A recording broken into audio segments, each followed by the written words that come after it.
اللہ تعالیٰ نے ہمیں ایسا مذہب دیا ہے، سبحان اللہ، بہت ہی جامع، کامل اور مکمل۔ ہر قدم پر جو بھی قدم ہم اٹھائیں گے، زندگی کی جس لائن میں بھی، میدان میں بھی تعلیمات دی ہے۔ کھانے کے بارے میں بھی تعلیمات ہیں، ارشادات ہیں حضور اکرم صلی اللہ علیہ وسلم کے۔ تو لمبی تقریر نہ کرتے ہوئے مختصر 5-6 منٹ میں، چونکہ بہت سے بیچارے آن لائن بھی سنتے ہیں، ان کے بھی مطلب کی بات ہے، اس لیے اس کو ریکارڈ کر لینا۔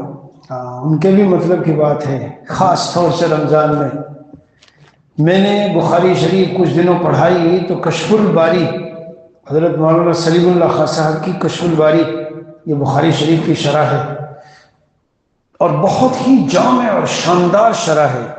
جتنی اور اکثر اردو کی شروحات ہے، سب بچے ہیں بچے، اس کے مقابلے میں اس قدر جامع۔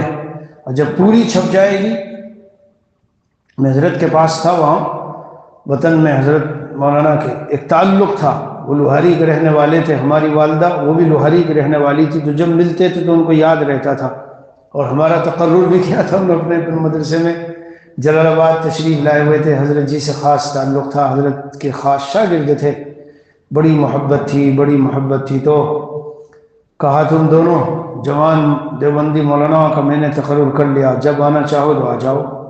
ایک اور عالم تھے، ان کا بھی تقرر کر کے لے گئے تھے، مولانا شفیق بستوی۔ خیر جانا نہیں ہوا، تو بہرحال تو میں پوچھ رہا تھا حضرت یہ کتنی جلدوں میں آ جائے گی؟ تو بہت ساری جلدیں، اب تو تقریباً مکمل ہو چکی ہے، غالباً یہاں دیوبند میں چھپ بھی چکی ہے۔ تو اس میں ایک مضمون تھا جو میں آپ کو بتانا چاہتا ہوں، اور خاص طور سے رمضان کے مہینے میں، تاکہ سحری کھا کے ٹولے نہیں ہم۔ سحری کھائی اور ٹولنا شروع ہو گئے، اتنا کھا لیا کہ حفظ ما تقدم اور تلافی ما فات دونوں کام کر لیے۔ حضرت شیخ نے لکھا ہے نا کہ رمضان میں آدمی اتنا کھاتا ہے، بھئی روزہ رکھا تھا دن بھر کا، بھوکا ہوں، لہذا دبا کے پیٹ بھروں، یہ تو ہوئی تلافی ما فات، جو آج دن بھر نہیں کھا سکا اس کسر کو پوری کر لوں، کمی کو۔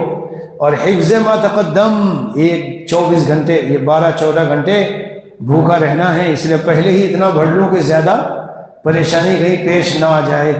تو اپنے حفظ ما تقدم تلافی ما فات میں پیٹ کو کتنا بھرنا چاہیے؟ تو حضرت نے وہاں 7 درجے لکھے تھے، 7 درجے کھانے کے، 7 درجے۔ جب میں کہیں ان کو بیان کرتا ہوں تو لوگ حیران ہو جاتے ہیں کہ یعنی میں نے کہا ہاں یہی تو کمال ہے اس مذہب کا، مذہب اسلام کی یہ شان ہے خاص، کسی مذہب کے پاس دنیا میں موجود نہیں۔ ہر قدم کی، ہر زندگی کے ہر سانس میں، ہر لائن کے ہر قدم پر آپ کو تعلیمات ملیں گی۔ جو اللہ علماء ہیں، مفتیان کرام ہیں اور علم دین کا رکھتے ہیں، پوچھو، آنکھ بند کر کے زبان چلاؤ اور کوئی بات پوچھو، اسی کا حکم آپ کو بتائیں گے۔ اس کا یہ حکم ہے شریعت میں، واجب ہے، فرض ہے، حرام ہے، مکروہ ہے، ناجائز ہے، ممنوع ہے، کیا ہے، کون سے درجے کی کیا چیز ہے۔ فرض و واجب درجہ، فرض درجہ بھی اس میں آیا، واجب درجہ بھی اس میں آیا، سنت درجہ بھی آیا، سنت و مستحب درجہ بھی آیا، مباح درجہ بھی آیا، مکروہ درجہ بھی آیا، اور حرام درجہ بھی آیا۔ تو آخری 2 درجے ہیں سر مجھے آپ کو بتانے۔ اتنا کھا لینا کہ طبیعت میں سستی آئے، کھا کے سحری اب اتنا زیادہ غلبہ نیند کا ہو رہا ہے کہ فجر پڑھنی بھی مشکل، اور فجر پڑھ لی تو فجر کے بعد بیٹھ کے سو رہے ہیں، یا تو مشکل سے بھائی جب خانقاہ میں ہیں، یہاں رہ رہے ہیں، کھا رہے ہیں، پی رہے ہیں، تو چلو بھائی سننا ہی پڑیں گے بیان، تو اس لیے درجے مجبوری میں آ کے چلو بیان بھی سن لو۔ اتنا نہیں کھانا چاہیے، تو اتنا کھانا کہ جس سے طبیعت میں سستی آ جائے اور کاہلی پیدا ہو اور آنکھیں بند بند نظر آئے اور خمار دماغ میں چڑھے، جی اندر سے ایک عجیب سی کیفیت ہو جائے، تو اس کو مکروہ لکھا ہے، مکروہ۔ اور اگر اتنا کھا لے کہ خطرہ ہے، اندیشہ ہے کہ بیمار پڑ جاؤں گا، پہلے سے پیٹ بھرا ہے اور کھا رہے ہیں. الاکل فوق الشبع حرام، یہ الاشباح والنزائر میں لکھا ہوا ہے. جب چھکے ہوئے ہو تو چھکے ہوئے پر مت کھاؤ. یہ چھکے ہوئے پر جو کھاؤ گے تو چونکہ یہ صحت کو نقصان دے گا، صحت کی حفاظت فرض ہے، تم ایک فریضے کے تارک، فریضے کو چھوڑنے والے بن رہے ہو، اس لیے تمہارا یہ عمل حرام قرار دیا گیا. تو الاشباح میں بھی اور امام غزالی کے حوالے سے حضرت مولانا سلیم اللہ خان صاحب نے بھی ابواب الاطعمہ جہاں ہیں وہاں پہ یہ بات لکھی. بہرحال تو اس لیے جان بچانے کے بقدر کھانا تو فرض ہے، ورنہ تو ڈنڈے بجیں گے اگر نہ کھایا اور مر گئے. میں نہیں کھاتا جی، میں تو اللہ پر بھروسہ کرتا ہوں، اللہ لقمہ منہ میں کسی سے ڈلوائیں گے تو کھاؤں گا، مر جائے گا تو مجرم ہوگا، مجرم اللہ کی بارگاہ میں مجرم. جب میں نے کھانا دیا تھا جس سے تم جان بچا سکتے تھے، کیوں نہیں بچائی؟ تمہارے اوپر جان بچانا فرض تھا، حقوق ادا کرنے ہیں، حقوق جو ذمے میں تمہارے واجب ہیں، حقوق کی ادائیگی ہے. پھر کمانے کے لیے بھی قوت و ہمت چاہیے، بدن میں کھاؤ تاکہ قوت و ہمت ہو تو آگے کما سکو. 1/3 اس کے لیے، 1/3 سانس کے لیے، پینے کے لیے، کھانے کے لیے درجے ہیں. کیا ہے؟ بحسب ابن آدم لقیمات یقمن صلبہ کما قال رسول اللہ صلی اللہ علیہ وسلم. ابن آدم کو تو چند لقمے کافی ہیں جو اس کی پیٹھ کو سیدھا رکھ سکے. بہرحال خلاصہ آج کل ہمارے بزرگان دین یہ فرماتے ہیں کہ اب کمزوری کا وقت ہے، زمانہ ہے، تو اتنے مجاہدات بھوکا رکھ رکھ کر کے تو کرائے نہیں جائیں گے. اس لیے کم از کم اب کیا ہونا چاہیے کہ جی بھر کر نہ کھائیے، پیٹ بھر کر کھا لیجئے.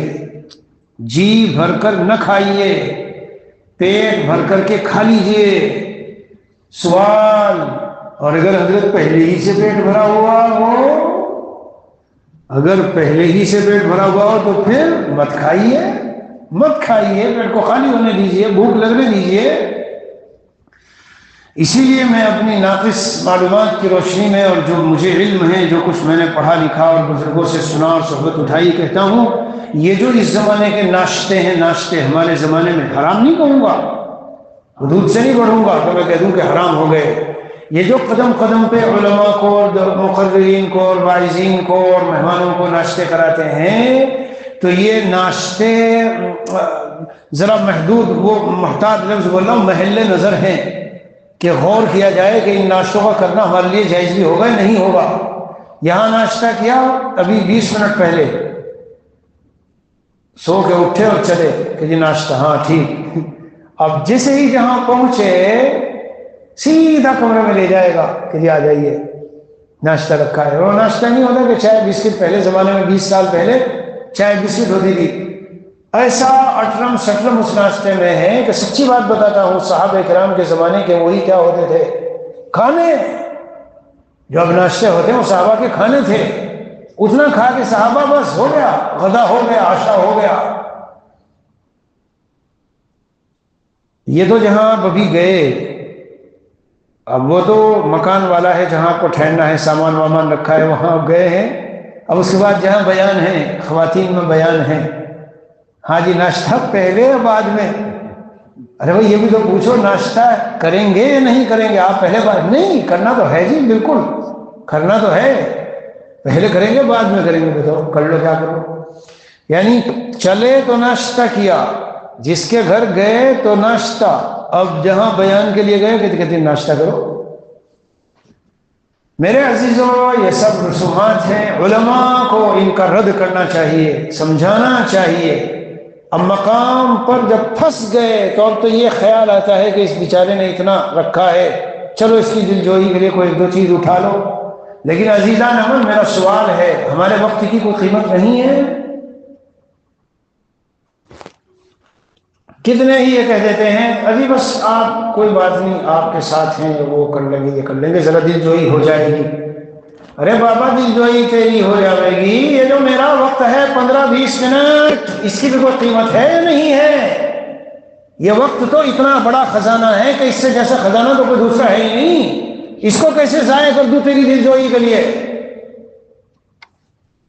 لیکن بس ہم ہیں، ہمارے ماشاءاللہ ہماری جنس کے لوگ ہیں، جاتے ہیں اور ہر جگہ بیٹھتے بیٹھتے بیٹھتے بیٹھتے پتہ نہیں کس طرح سے گوارا ہو پاتی ہے یہ بات پہلے ہی سے سختی کے ساتھ. یعنی ہم میں اتنی سختی کرتا ہوں لیکن اس کے باوجود اتنے ناشتوں میں ہمیں پھنسا دیا جاتا ہے. کیا چیز ہے بھائی یہ؟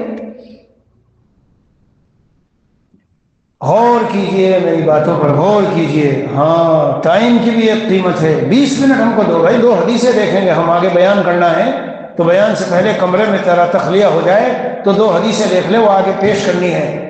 اللہ کے دین کا پیغام پہنچانے آئے ہیں تو موقع ملے گا. یا تو بیٹھو مجمع بیٹھے، پوچھو بھائی، کسی کو کچھ پوچھنا ہے کوئی بات ہے دین کی. خلوت و جلوت میں اللہ کی یادیں اسی کو تو کہتے ہیں. رجوع کھانے پہ لگا دیا. اور اتنا ہی نہیں، ابھی ناشتہ کرتے ہی فوراً کھانا ہے کہ کھانا بھی ہے ابھی، کہ جی ہاں بس کھانا ادھر ان کے یہاں ہے. ایک جگہ ہم گئے وہاں پنجاب میں، تو جاتے ہی مغرب کے بعد کھانا، وہ ناشتہ، اور ناشتہ اتنا تر بتر والا ناشتہ تھا کہ اگر اسے ڈھنگ سے آدمی کر لے تو اگلے دن صبح تک بالکل بھوک کا دور دور تک نام و نشان نہیں ہوگا. اور جب ہم نے ناشتہ کر لیا تو کہتے ہیں کہ عشاء سے پہلے ہی کھانا کھائیں گے یا عشاء کے بعد؟ لیجیے، ابھی ناشتہ مغرب بعد کرایا اور کیا کیا ناشتے میں رکھا ہوا ہے. رب تو ناشتے میں وہ بھی رکھنے لگے، برائی وغیرہ کا گوشت، بھرائی کیا ہوا گوشت، اللہ اللہ اللہ، ہاں وہ بھی رکھنے لگے. اور چاہتے ہیں کہ جس میں سے بھی کچھ لے لے. بتاؤ صاحب، جو آدمی صبح کو دو لقمے کھا کے مغرب بعد کھاتا ہو، کیا حشر ہوگا اس کا؟ لیکن میں جنرلی شریعت کی ایک بات بتا رہا ہوں. ابھی کتاب دیکھ رہا تھا، اس میں لکھا ہے کہ حضور اکرم صلی اللہ علیہ وسلم کی سنتوں میں سے ایک عظیم سنت پرہیز ہے.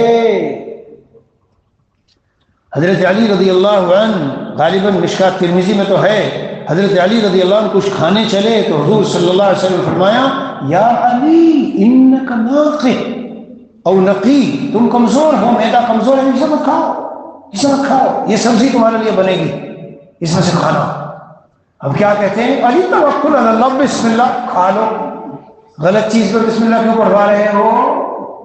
شریعت کہہ رہی ہے نہ کھاؤ اور تم کہتے ہو بسم اللہ پڑھ کے کھا لو.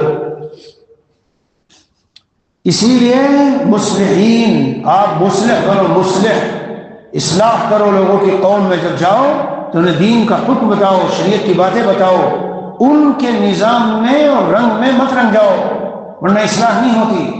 دل جوئی کو سمجھاؤ کہ تیری دل شکنی نہ ہو اور دین شکنی میں کر دوں، تو یہ کیسے کر لوں گا؟ دل تو نہ توڑوں اور دین کو توڑ دوں. میرے عزیزوں، بھوک لگنے پہ کھانا چاہیے. اور جب آلریڈی یہاں تک رکھا ہوا ہے اور سارا سب اوپر موجود ہے، کیونکہ ابھی اٹھے ہیں ناشتہ کر کے. ہم جانتے ہیں اتنے معدے مضبوط ہم لوگوں کے نہیں. ہم کوئی بخارا سمرقند کے رہنے والے اور افغان کے رہنے والے لوگ نہیں ہیں. ان کے ہوتے ہیں وہاں کا پانی اور آب و ہوا میں کچھ ایسی چیز ہوتی ہے کہ ابھی کھایا ہضم، ابھی کھایا ہضم. ایسے نہیں ہیں ہم. حضرت مفتی سے صاحب تشریف لے گئے تھے ایک مرتبہ، تو فرماتے ہیں کھا پی کے اٹھے، تھوڑی دیر کے بعد بھوک لگ گئی. اب ہم بول نہیں رہے، خاموش ہے. دوسرے تیسرے کسی ایک نے بات چھیڑی، تو جب ایک نے چھیڑی تو دوسرے نے کہا یہی تو میرا حال ہے، تو تیسرے نے کہا یہی تو میرا حال ہے. کیا ہوا ہے؟ کھانا کھایا تھا چھک کر اور پھر سے بھوک لگ گئی ہے.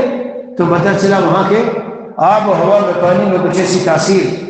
میں دوسرے بھی عرض کرنا چاہتا ہوں کہ رمضان کے روزے میں مضمون ایسے نہیں کہ مضمون برائے مضمون بیان کرتا ہوں. میرے عزیزوں، میں کہنا چاہتا ہوں کہ رمضان کا قیمتی مہینے کو قیمتی اگر بنا کے رکھنا ہے تو کھانے کی لمٹ کو کیا کرنا پڑے گا؟ محدود. ایسا نہیں ہمارے پاس کھلانے کے لیے نہیں ہے، کھلانے کے لیے تو ہے، اچھے سے اچھا آپ کو کھلانے کے لیے موجود ہے، لیکن کھانے کی لمٹ کو محدود رکھنے سے قرآن کی تلاوت زیادہ ہو سکے گی، عبادت زیادہ ہوگی، صحت بھی اچھی رہے گی. یہ جو یہ خیال لوگوں کا ہے، ارے میاں دبا کے کھاؤ، کام کرنا ہے دبا کے کھاؤ، ان سے کام لینا ہے. اگر یہ جو کھایا ہے دبا کر ہضم نہ ہوا تو اس کھانے کے جو تاثیر ہے، جو منافع ہیں، جو فوائد ہیں باڈی اور بدن کو، وہ نہیں حاصل ہوں گے. ایک آدمی نے بھر لیا، جی بھر لیا اس نے، اور ہضم ہے نہیں، تو اس نے گھی بھی کھایا، اس نے بادام بھی کھائے، اس نے پستہ بھی کھائے، اس نے دودھ بھی پیا، ساری چیزیں، مگر جب وہ ہضم نہیں ہوا تو کیا طاقت دے گا؟ نہ نہ نہ نہ، طاقت دے گا جو بھی جس مقصد کے لیے، مثلا بادام کھاؤ دماغ کو قوت ملے گی، گھی کھاؤ یہ طاقت ملے گی، دودھ پیو یہ طاقت ملے گی، یہ سارا اس شرط کے ساتھ ہے کہ یہ ساری غذائیں کیا ہو؟ ہضم۔ اگر ہضم نہیں تو کچھ بھی نہیں، اور نقصان پہنچائے گی۔ جی اس لیے میں جو بات عرض کر رہا ہوں یاد رکھنا، پھر سے کہہ رہا ہوں، یہ دین پیش کر رہا ہوں، کھانے پینے پہ تقریر نہیں ہے، کھانے پینے پہ میں بیان نہیں کرنا چاہتا۔ اگر خلوب معدہ یعنی معدہ خالی ہو، جی زیادہ بھرا بھرا نہ ہو، تو آپ کو نیند بھی بڑی نورانی آتی ہے، میٹھی میٹھی نیند آتی ہے۔ اور اگر معدے کو حد سے زیادہ بھر لو گے تو غفلت میں ایسے سو گے کہ نماز کے لیے بھی جب اٹھائے جائیں گے تو آنکھوں میں نیند بھری ہوگی۔ 15 منٹ کے لیے لیٹے، اونگ آئی، کام پورا ہو گیا، 20 منٹ کے لیے لیٹے، ذرا سی نیند آئی، کام پورا ہو گیا۔ ہمارے حضرت مسیح الامت جلال آبادی رحمۃ اللہ علیہ، ہاں وہ عبدالحفیظ کہتا تھا، حضرت آپ تو بتاتے تھے لیکن میں نے جو سوانح پڑھی میں تو حیران رہ گیا ہوں کہ اس طرح کے بھی لوگ دنیا میں ہوتے ہیں۔ میں نے کہا تو میں ایسے ہی تھوڑا ہی کہتا تھا کہ ایسے ہی قوم کا کہتا تھا۔ ایک دن ارشاد فرمانے لگے رمضان کے مہینے میں 3 دن ہو گئے ہیں نیند نہیں آ رہی ہے، بس بیٹھے بیٹھے کچھ دیر کے لیے اونگ لے لیتا ہوں، اسی سے اللہ تعالیٰ نیند کا کام پورا کر دیتے ہیں۔ ہم نہیں سمجھے، تم نہیں سمجھے؟ جی ہاں، الف دال کے میدان میں جا کے دیکھو، 10 منٹ آدھا گھنٹہ سوئے، 20 منٹ سوئے، پتہ چلا جو دوسرے لوگ 2-8 گھنٹے سو رہے ہیں ان کے برابر اللہ نے اس نیند کو کر دیا۔ اور اللہ والوں کے ساتھ یہی ہوتا ہے میرے عزیزوں، ہاں ان کی تھوڑی نیند اللہ زیادہ کے برابر کر دیتے ہیں۔ اور یہ جو ایک خاص بیچ میں ایک نقطہ آ گیا ذہن میں، حضور اقدس صلی اللہ علیہ وسلم کی سنتوں میں سے ایک سنت یہ ہے، تہجد پڑھتے تھے تقریباً تمام صحابہ، اور ثلث اللیل میں اٹھتے تھے، فجر کے وقت میں فجر کی نماز سے پہلے تھوڑی دیر آرام کرتے تھے۔ کسی دن کر کے دیکھو آپ کر کے، وہ 5 منٹ 10 منٹ جو اونگ لیں گے نا اور آرام کریں گے، ایسا نشاط آتا ہے طبیعت میں جیسے ساری رات ہم جاگے ہی نہیں، سوئے ہیں۔ تمام صحابہ کرام کی زندگی اور حضور اکرم صلی اللہ علیہ وسلم کی پوری حیات مبارکہ، حیات طیبہ وہ ہے کہ جس میں ہماری طرح پیٹ بھر کر نہیں کھایا۔ واقعی حضرت، ہاں واقعی۔ اچھا دلیل دو، حیات الصحابہ میں حضرت عائشہ رضی اللہ عنہا کی حدیث دلیل نہیں ہے؟ سب سے پہلی نئی چیز بدعت جو ایجاد ہوئی امت میں وہ کیا ہوئی ہے؟ حضور کے جانے کے بعد جو سب سے پہلی چیز ایجاد ہوئی ہے وہ ہے پیٹ بھر کر کے کھانا۔ ایک صحابی کو ڈکار آ گئی تو حضور اکرم صلی اللہ علیہ وسلم نے فرمایا، ان اطول الناس جوعا یوم القیامہ، سب سے زیادہ بھوک والے قیامت کے دن وہ ہوں گے جو یہاں سب سے زیادہ پیٹ بھرنے والے ہوتے ہیں اور ڈکارے لینے والے۔ تو روایت میں ہے کہ صحابی رسول صلی اللہ علیہ وسلم نے اس کے بعد پوری زندگی کبھی اتنا کھانا نہیں کھایا پیٹ بھر کر کے کہ جس سے ڈکارے آئے۔ اب تو مرض بھی ہے، کبھی آپ یہ سمجھیں کہ آج ڈکار پر بیان ہوا ہے تو یہ تو خطرے کی بات ہو گئی، ہم تو کھائیں نہ کھائیں ہم کو تو ڈکار آتی ہے، تو مرض ہوتا ہے۔ جی گیس کے جو بیمار ہوتے ہیں لوگ، ان کا ایک مرض ہوتا ہے، تو اس میں یہ ضروری نہیں ہے کہ آپ نے بہت زیادہ کھایا ہو، لیکن کھائیں تو تقریر اس لیے کر رہا ہوں میرے عزیزوں، جب آپ اتنا مجاہدہ اٹھائے ہیں، قربانی دے رہے ہیں کہ اپنے گھر کے راحت و آرام کو چھوڑے ہوئے یہاں پڑے ہوئے ہو، تو اس میں بھی تھوڑا سا خیال رکھو اور کنٹرول رکھو، تو انشاءاللہ بہت حلاوت والی، جی سہانی قسم کی نیند بھی آئے گی، اور طبیعت اتنی ہلکی پھلکی شاندار رہے گی، اور عبادت میں بھی مزہ آئے گا، لطف آئے گا۔ ورنہ تو ہر وقت سوتی طبیعت، بجھی طبیعت، اور اندر سے جیسے بخارات دماغ میں چڑھ کے گھوم سی آ رہی ہے، گھوم سی. کیا اس میں تلاوت میں مزہ، کیا اس میں نماز میں مزہ. ہاں یہ چیزیں دین سمجھ کر عمل کرنے کی ہے. دین ابواب الحمیتی عن رسول اللہ صلی اللہ علیہ وسلم، پرہیز کے ابواب. حضور علیہ الصلوۃ والسلام کی سنتوں میں سے ایک سنت یہ ہے، جو پرہیز کو یوں کہہ کے چھوڑ دے، ارے میاں بسم اللہ پڑھ کے کھا لو، دھوکے میں ہے وہ، دھوکے میں. ہاں تو خیر یہ مضمون بیان ہو گیا. میں نے تو سوچا تھا کہ ذرا سا 5 منٹ بیان کر دوں، یہ تو تقریباً یہ گھڑی بتا رہی ہے کہ تقریباً 20 منٹ ہو گئی ہے. علی کل حال اعتدال کے ساتھ رہنا چاہیے، نہ افراد نہ تفریط. آپ اتنا کم کھاؤ کہ مجھے پھر پکڑو 4 دن کے بعد میرا تو دماغ خشک ہو گیا. حضرت آپ نے کہا تھا اتنا نہ کھاؤ. بھائی میں نے اتنا کم کرنے کو کہاں کہا تھا؟ میں نے بتایا کہ حضرت والا نبر اللہ قدر ہمارے فرماتے تھے اب یہ وقت ہے، اب حالات ایسے ہیں اور طباعیں اتنی کمزور اور ضعیف ہو چکی ہیں کہ امام غزالی کے زمانے کی قلت طعام، بہت زیادہ کم کھانا نہیں چلنے کا. تو جی بھر کر نہ کھاؤ، پیٹ بھر کر کے کھا لو. جی بھر کر کب کھاتے ہیں کہ پیٹ بھرا ہوا ہے پھر کھا رہے ہیں، پھر پیٹ بھرا ہے پھر کھا رہے ہیں، جیسے ناشتوں میں ہوتا ہے جو میں نے آپ کو بتایا. ہاں تو بظاہر یہ لگتا ہے کہ کوئی بات نہیں کھاتے جا رہے ہیں، لیکن جب طبیعت بگڑتی ہے اور صحت خراب ہوتی ہے تو پتہ چلتا ہے کہ ہم نے خود اپنے ہاتھوں اپنے پیروں پہ کلہاڑی ماری ہے. جی وہ حکیم یہاں تھے پرسوں حکیم رضی صاحب، تو کینسر کا ایک علاج کرتے ہیں. حضرت کے وطن میں ایک حکیم ہے، حکیم عبد الباری، اور کافی مہارت ہے، ان کو تجربہ کافی ہے. انہوں نے بتایا کہ 6 گھنٹے جو 2 کھانوں میں وقفہ نہ کرے وہ اپنی صحت کا دشمن ہے. اور غالباً انہوں نے اپنے فارم پہ لکھ بھی رکھا ہے، بھائی جو 6 گھنٹے کا وقفہ نہ کر کے کھاتا ہو میرے مطلب پہ نہ آئے، میرے ہاں اس کے لیے کوئی دوا نہیں ہے. تو یہ حکیم صاحب مجھے سمجھا رہے تھے، حکیم رضی دارالعلوم کے پڑھے ہوئے ہیں، کہ میدا جو ہے، میدا اس کا منہ، بواب باب دروازہ، وہ دروازہ میدے کا جب انسان کھاتا ہے تو کھل جاتا ہے. تو جب وہ کھانا شروع کرے گا تو وہ کھانا کھا رہا ہے اور میدے کے اندر جا رہا ہے، کھا رہا ہے جا رہا ہے. ٹھیک جب اس نے کھانا موقوف کر دیا تو تھوڑی دیر، جس کو حکیم محمد احمد نے مجھ سے بتایا، یہاں دیوبند میں جو پڑھاتے تھے استاد بھی تھے اور اچھے حکیم بھی تھے، مجھ سے انہوں نے بتایا کہ 5 منٹ میدا انتظار کرتا ہے، کچھ اور لا رہے ہو تو لے آؤ، اور 5 منٹ تک اگر نہیں لائے تو اس کے بعد میدا جو ہے اس کا منہ بند. اب جو آپ ڈالو گے، یہ کتاب پڑھی میں نے 3 صفحوں میں ہے، میدے کی ابن آدم سے شکایت.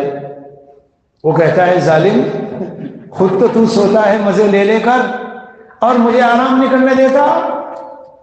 ادھر میرے اندر ڈالا، میں لگ گیا کام کرنے، کیا. ابھی میں ہضم کر کے فارغ ہوا تو مجھے اب یہ لگا کہ سکون ملے گا، ایک دم سے ابھی دوسرا اس کے منہ پہ رکھ رکھا ہے، فوراً وہ گر گیا اندر. پھر چلا گیا مشین، پھر چلی مشین، اور ابھی وہ چلی ہی تھی، ابھی میں لگا ہی ہوا تھا، ابھی تو پورا کام بھی کر کے فارغ نہیں ہوا تھا، اتنے میں کہیں اور سے ڈال دیا اس کے اوپر بیچارے پر. اتنا ڈال کے رکھتے ہیں کہ اس کا منہ کھلتے ہی کام پہ لگا دیتے ہیں، اسے فرصت نہیں دیتے. ہمارے والد صاحب پہلوان تھے، پہلوان، ریسلر پہلوان. مونگری جو ہوتی ہے وہ اتنی وزنی ہے کہ ہم سے دونوں ہاتھ میں اس کو اٹھانا بھی مشکل ہے. وہ 2 ہاتھ میں لیتے تھے ایسے، ایک کو اس ہاتھ میں ایک کو اس میں، گھماتے تھے اس طرح سے، دونوں طرف کو گھماتے تھے، تصور نہیں ہوتا. لیکن کھانے میں یہ تھا کہ اگر کسی دن دیر سے کھایا دوپہر میں تو کہتے تھے بھائی شام کے کھانے کی ناغا، شام کو نہیں کھاؤں گا. ہاں بار بار کہتے تھے مشین ہے، مشین اسے کام کرنے دو صحیح طرح، جب وہ کام کرے گی تو پھر آگے کے لیے وہ تیار ہوگی. 3 صفحوں میں نے پڑھا ہے مضمون میدے کی ابن آدم سے شکایت. تو وہ حکیم صاحب نے بتایا تھا 5 منٹ بعد منہ بند. اب جو آپ ڈالیں گے اب اندازہ لگائیے ذرا ان ناشتوں کا جو میں نے آپ کو بتایا. اس لیے میرے عزیزوں اس کو یعنی ایک ویسی ہی تفریحی تقریر نہ سمجھو. علامات قیامت میں یہ کتاب ہے میرے پاس, ابھی ابھی میں نے حدیث دیکھی ہے. علامات قیامت میں ایک چیز ہے, یہاں ایک زمانہ آئے گا کھانے اتنے متنوع ہوں گے, ایک ڈش اٹھائی جائے گی, دوسری رکھی جائے گی, دوسری اٹھائی جائے گی, تیسری رکھی جائے گی, تیسری اٹھائی جائے گی, چوتھی رکھی جائے گی. ہم گزرتے ہیں مراحل سے. ایک جگہ دسترخوان پہ کھانا ہے, کھا لیا, کھانا کھا کے فارغ ہو گئے. جی حضرت بیٹھے رہیے, کیا آ رہا ہے کہ آئس کریم آ رہی ہے, فارغ آ جائیے سٹنگ روم میں. حضرت ابھی ٹھہریے بیٹھے رہیے, کیا آ رہا ہے کہ حضرت پھل فروٹ ہے, کھا لیے پھل. حضرت بس بیٹھے رہیے, کیا بات کہ وہ چائے رہ گئی ہے.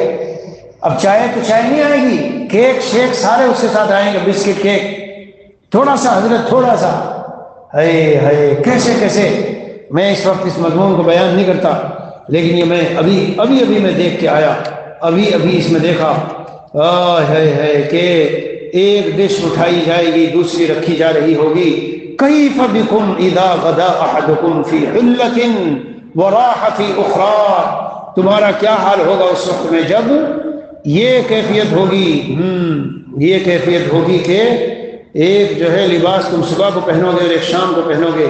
چلو کل کو سنا دوں گا انشاءاللہ. حضرت والا کی یہ کتاب ہے, اسی میں نے ابھی وہ مضمون دیکھ لیا. میں بیان بھی کیا کرتا ہوں, اس کو کبھی بیان کیا کرتا ہوں. تو اس لیے بھائیوں بس آج کی نصیحت یہ ہے کہ کھانے پینے کے معاملے میں کیا رکھو, کنٹرول رکھو. کھاؤ ایک تو اچھا کھانا چاہیے جو مفید و نفع بخش ہو. یا لا بلا اچرا کچرا جو آج کل جوان کھا رہے ہیں, صحت نہیں بن رہی ہے, صحت نہیں ہے ان کی. ایسے تو پھولے ہوئے ہوں گے لیکن صحت بہت نہیں ہوتی. کمر میں تکلیف, یہاں تکلیف, وہاں تکلیف. یہ جو پرانے جو ہے نا بیوی, ان کے جو اعضاء ہیں ان میں جو قوت ہے طاقت ہے وہ نہیں ہے ان جوانوں میں. اسی لیے غذا کھانی چاہیے, اچھی کھانی چاہیے اور احتیاط رکھنا چاہیے. خاص طور سے کھانوں کے درمیان وقفہ, یہ گیپ, اس کا خاص اہتمام رکھنا چاہیے. اور میرے اس مضمون کا آخری جملے میں بالبال یہ ہے, میں نے مضمون رمضان المبارک کی مناسبت سے اس لیے بیان کیا, آپ بھی چاہتے ہیں کہ میں اچھی طرح عبادت کروں, زیادہ سے زیادہ قرآن کی تلاوت ہو, عبادات ہوں. ہم بھی یہی چاہتے ہیں جی, کوئی وقت بیکار نہ گزرے. تو اگر سونے میں اچھے خاصے 7 8 10 گھنٹے گزار دیے تو کیا ہوگا بھائی. ہاں, ہلکا پھلکا کھاؤ پیو تو اس سے پھر نیند بھی اچھی آئے گی اور سب کچھ انشاءاللہ نظام ٹھیک رہے گا تو عبادت بھی آسانی کے ساتھ ہو سکے گی. نظام معدہ بگڑ جائے. حضرت تھانوی رحمۃ اللہ علیہ نے فرمایا ہے کسی مقام پر کہ 2 چیزوں کا خیال رکھ لو صحت کے لیے, زندگی پر لطف اٹھاؤ گے. نمبر 1 معدہ, نمبر 2 دماغ. معدے پہ زیادہ لوڈ ڈالا, گئے کام سے, زیادہ وزن ڈالا. دماغ پر زیادہ وزن ڈالا, جیسے ٹینشن, مختلف بکھرے ہوئے معاملات سونپ وہ کر لیے اپنے اوپر. حضرت تھانوی قدس سرہ جب پڑھتے تھے, مشہور ہے نا, وہ بنا لیا تھا ایک مٹکا سا, اس میں خطوط ڈالتے تھے. خوشی کی خبر بھی دماغ کو مصروف کرے گی, غمی کی خبر بھی دماغ کو مصروف کرے گی, اور تعلیم و تعلم چاہتے ہیں یکسوئی ختم ہو جائے گی. تو آج نہ ہم نے دماغ کی صحت کا خیال رکھا, انتشار ہے, انتشار ذہنی, ساری دنیا کی خبر رکھنا چاہتا ہے آدمی, اور نہ معدے کا خیال. یہی 2 جڑیں اور 2 بنیادیں ہیں, یہ 2 جڑیں اور بنیادیں ہیں صحت کی. ظاہر بھی ہے کہ معدے ہی سے تو ساری سپلائی ہوتی ہے سارے بدن کو. اگر وہی سے نظام بگڑ گیا, سارا سب کچھ ہو کر آگے, تو کیا صحت باقی رہے گی. اللہ تعالی ہمیں صحت و تندرستی اور جو حکم الہی ہے, شریعت کا جو حکم ہے حفاظت صحت کو جو اللہ نے ضروری قرار دیا, اللہ تعالیٰ اس حکم کو سامنے رکھتے ہوئے اس کی تعمیل کی توفیق دے. اللہ عز و جل ہم سب کو صحت و تندرستی اور قوت و ہمت والی حیات, جی اپنے مرضیات والی اللہ تعالیٰ ہم سب کو عطا فرمائے. صلی اللہ علیہ نبی کریم وعلی آلہ واصحابہ اجمعین.